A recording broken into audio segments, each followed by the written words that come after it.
Përshëndetje të gjithëve. Sot në datën 21 prill, pasi kemi kaluar, do kalojmë të gjithë parkun në 2 kate.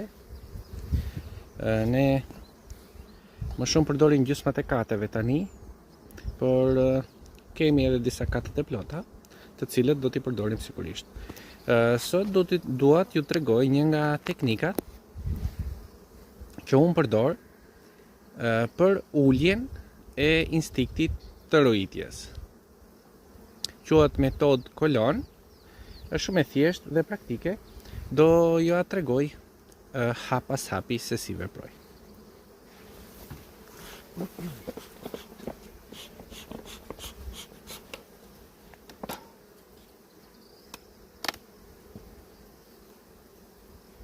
Tu kemi një blet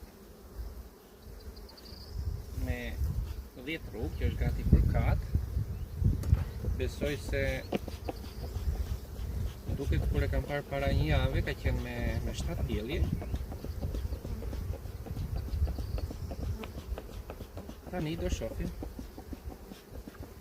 se ka arritur 8 apo jo. Gjithsesi ne do e vendosim katin, sepse tani është sezoni rojitjeve dhe ato bletët nuk pyesin shumë nëse e kanë arritur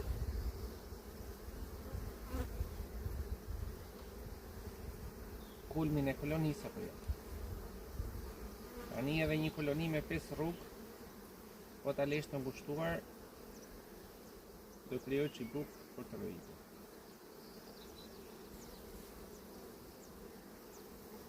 Tani korniza e dytë në ana ime, totalisht me pjellje, në të dy anët, do ta vendosim përkohësisht këto.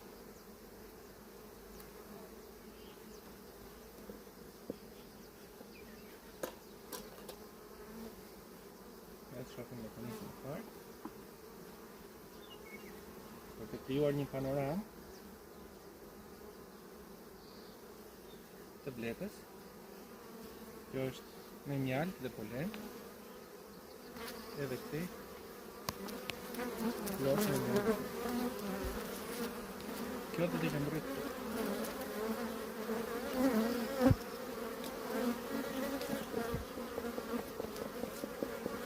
Për momentin nuk kam korniza të papunora, por kjo është një metodë shumë e mirë për të punuar kornizat e reja.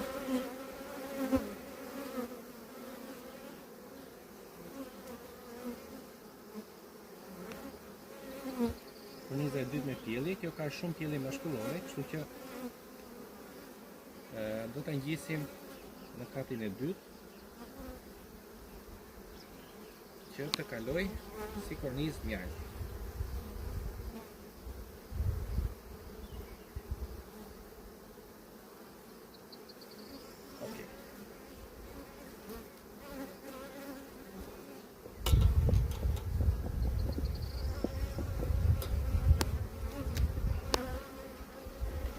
Këto janë kornizat e reja, gjysmë të punura.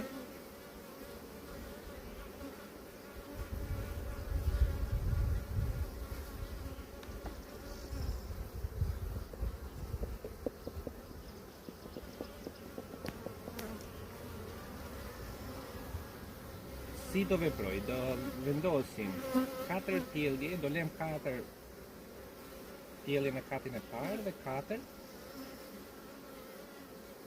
pjellje në katin e dytë, ose nëse ka 9 do lem 5 pjellje në katin e parë, nëse ka 7 do lem 4 pjellje në katin e parë dhe 3 në katin e dytë. Si që thash, pothuajse të gjitha bletët e mia kanë hedhur çibuk, ja. Edhe kjo kanë rritur çibukët e parë.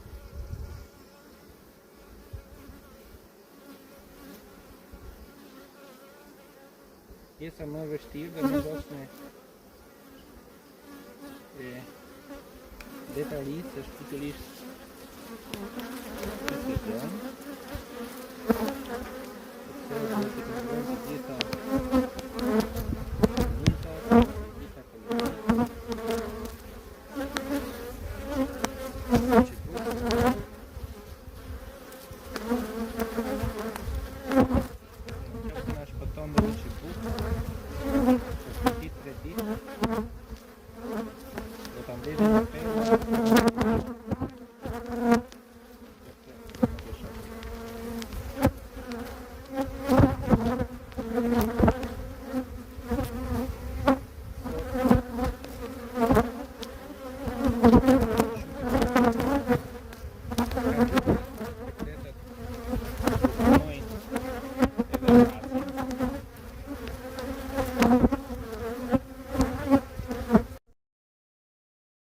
Atëherë, po ju thoja që po e ndërpres video, do bëj kontrollin për prishjen e çibukëve, do ta modeloj kosheren ashtu siç duhet dhe pastaj do ja u tregoj një herë.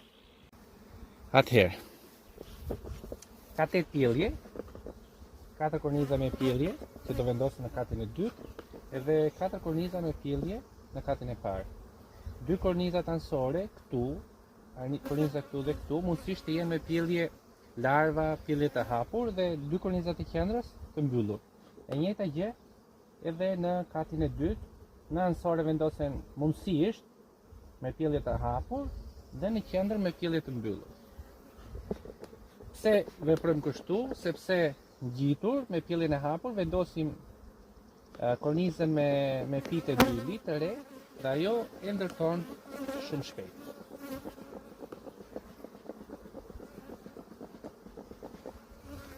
Ju a tregoj në sekondë.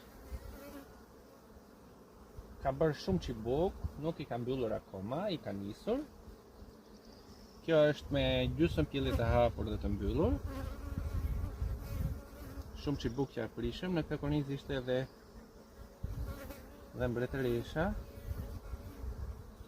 Nëse ma kapin syt shpejt e shpejt, do ju a tregoj.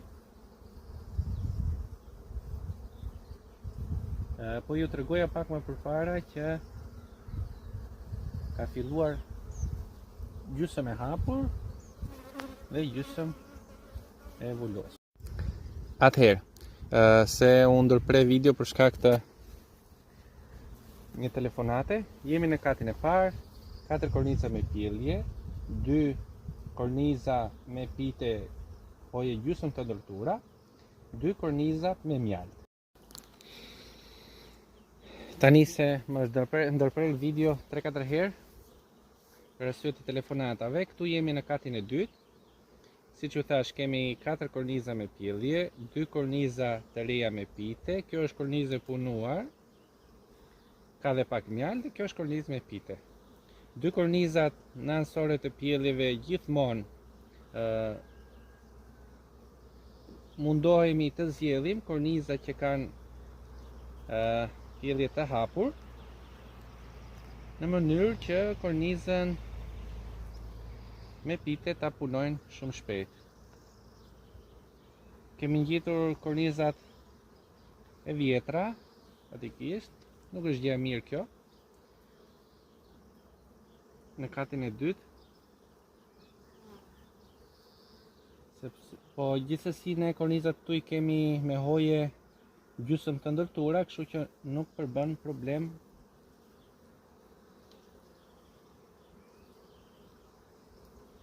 që ka pjellje mashkullore.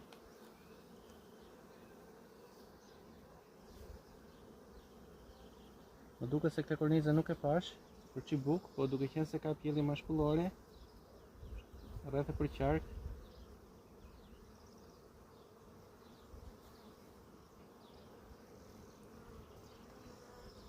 nuk besoj të ketë.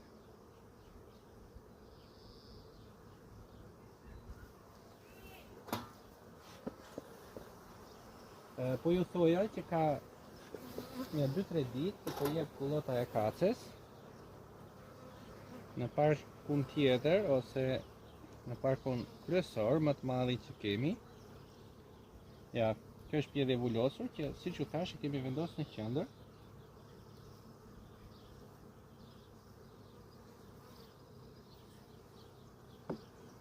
Po ta shikoni, këtu ka duket sikur po zbardh pak, ka prurje nektari, prurje mjalti. Këto janë bletë që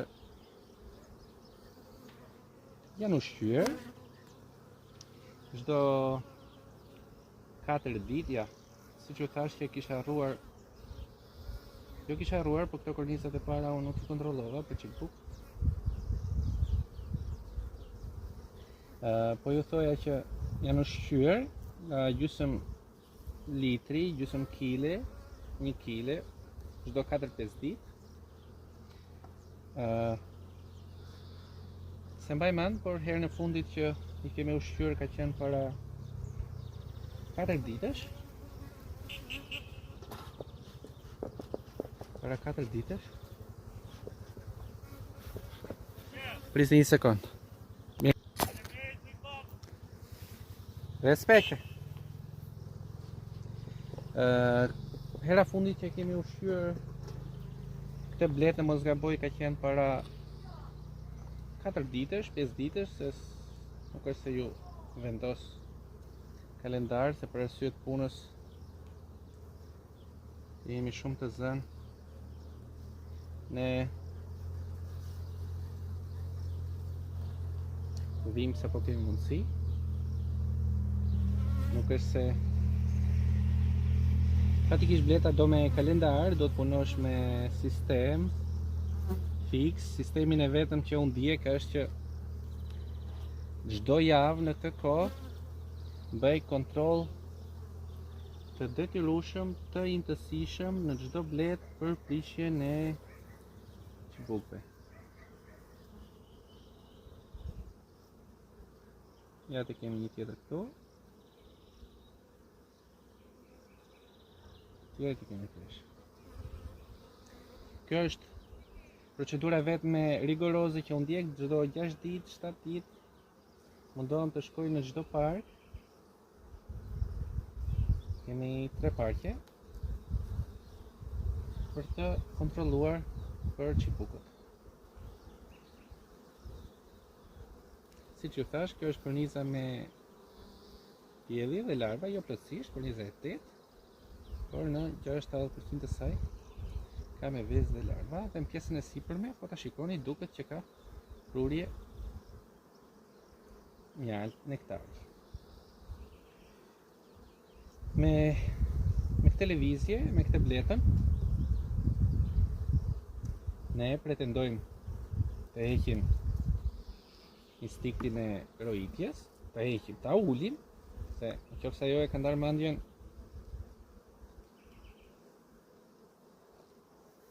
është vështirë për të ndaluar.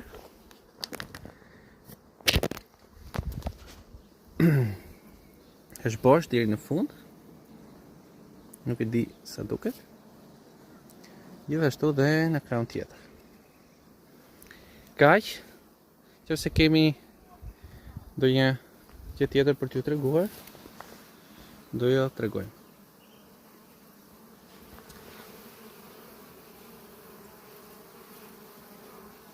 Duket që vjen nektar, vjen dhe polen.